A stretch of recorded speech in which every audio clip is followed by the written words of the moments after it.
Hello, everyone. Happy Monday. Welcome to another short segment of Jobber's Gospel Thoughts. So, this is a segment I thought about a lot. I recorded something earlier and then decided that I needed to just spill my guts on this one. So, now we're finished with the prophets. I'm still going to post more on the prophets, Moses, Elijah, Elisha, the end of First Kings, but I'm talking to those of you who are following, come follow me, and you're in the book of Esther already, and you're headed towards the prophet. You're finished with the history of Kings and Chronicles and all of that stuff. So, what are the lessons that we learn from kings and prophets and the people of Israel in general, who I said in the longer segments that they are a mirror for all of us? Israel had a covenant that is clearly stated, that Moses stated at the end of the book of Deuteronomy. And in the segment on Moses, I'm going to talk in more detail about that, which I'll post hopefully either today or tomorrow. But they, at every turn, as you saw already, they chose to disobey the terms of the covenant, which was an easy covenant. And they kept wanting to change the terms after they made that term on Sinai, and later on with Moses in Moab.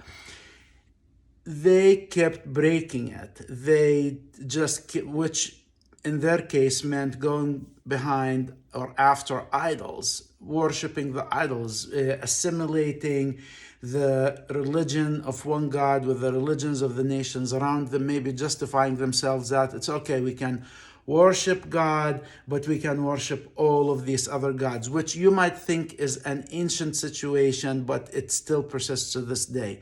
More on that in a second. So, and it's not that the Lord didn't give them what they wanted. In the desert, Moses, and that's why probably he was so great,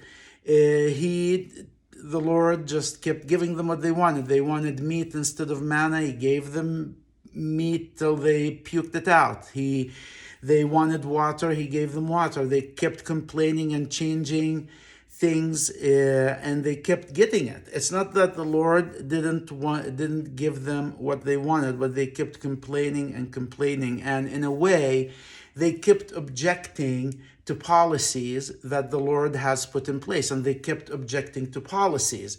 They would never come out and object to the law. They never came out and objected to Torah law, but they came out always and objected to different policies.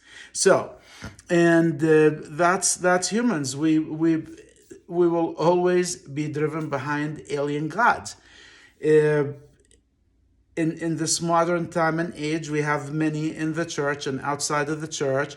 You might think you're worshiping God, and you are, but you're driven behind all of us, behind these other ideas and ideologies, whether political or spiritual, and we're always objecting to certain policies that we might not like in the church.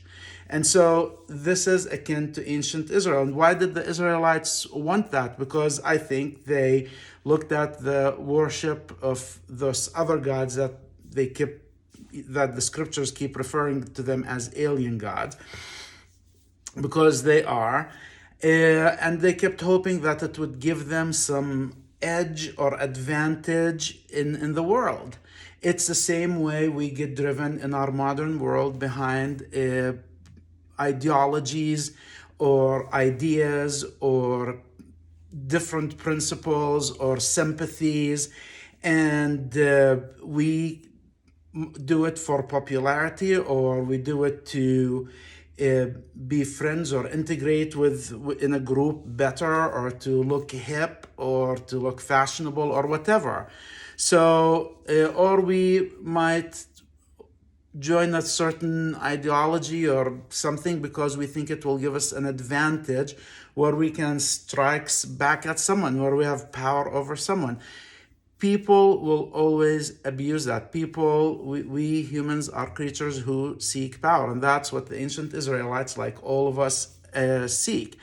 So even in the priesthood, even in the church, even if you hold the priesthood, The temptation is you're going to seek your power, maybe the power of your calling, maybe the power of a position in the church, to strike back at someone or to have power over someone. So any form of power, righteous or not, has to be circumscribed by principles of righteousness, because humans will abuse that. It is our nature for some reason.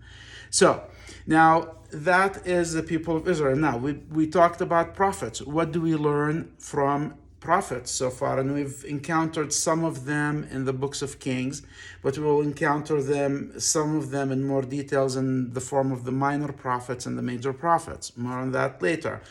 The word prophet in Arabic, and it's a Semitic root in general, nabi, and it's the same in Hebrew, navi, refers to height or elevation or being above someone or something else. It also refers to conveying news, which in Arabic we say tabligh khabar, conveying news. And one thing that we learn, and we will learn further from the prophets, is that there is no such thing as a perfect prophet. And that is the point of the Old Testament, starting with Moses. We tend to, especially in the church, especially in modern times, we tend to sometimes think of the prophet as a superhuman who can't err, who can't do anything wrong, who's not going to offend us or something like that. And in general, they strive not to do so. But sometimes, like Moses, they will want to implement policies of the Lord, policies they believe in, and that might offend us. So, and we have many examples of imperfect prophets in the scriptures. We have Elijah. I mean, we've read about how he ran away. We're going to encounter Jonah. We have Miriam, who was a prophetess, and she complained against Moses, and the Lord struck her with Lashon Hara, which is leprosy, but in the Bible, in the Old Testament, it refers to this strange disease that you get when you speak ill against the anointed of God. And maybe more on that in the longer Moses segment.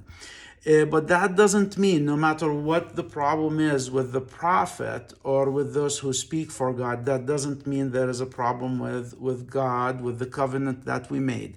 So, what's the lesson that we learn from these scriptures on prophets and kings? We need to learn that we made a covenant. The terms of the covenant are clear, they are simple, they are easy to understand, and I'd say easy to implement in principle. We make it hard because we get driven behind other things and we chose to obey, or we choose to want other things to satisfy needs. But we have to remember those first moments or months when we received our own testimony and when we made that covenant and we really meant it, and always go back to that.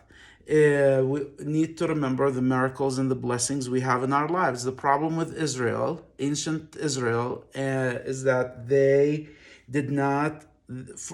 always forgot very quickly, super quickly sometimes, the blessings and miracles that God made with them, both in Sinai and later. Even when they went into the Holy Land, they kept receiving miracles and they immediately denied it. If you remember in the book of Judges, that was always the story. And the writer repeated that theme over and over, that soon as this judge died, they went back after Baal and Asherah. So we need to break that cycle in our own lives and always remember the miracles of God in our lives. I know that many in the church struggle with testimonies, and I think we need to return to that moment, and we need to snap out of temptations, nip it in the bud soon as it comes out, and stay the covenant path and keep making covenants, as Elder Bednar keeps repeating, because when we continue to make covenants and maintain those covenants, we're always reminded of the blessings that God has for us. And above all, keep holding to the rod, which is the scriptures and the words of the living prophets. That's how you stay on the path. So this to me is the Darash. This is, in Hebrew, Darash means lessons learned. This is the Darash you learn from the books of Kings and prophets and Judges and and all of these things that I'm still going to post longer segments on, and probably you'll hear the same spiel in more detail in the longer segments. So keep watching out for it. So this is your shorter segment for Monday morning. Thank you all for listening and have a great week.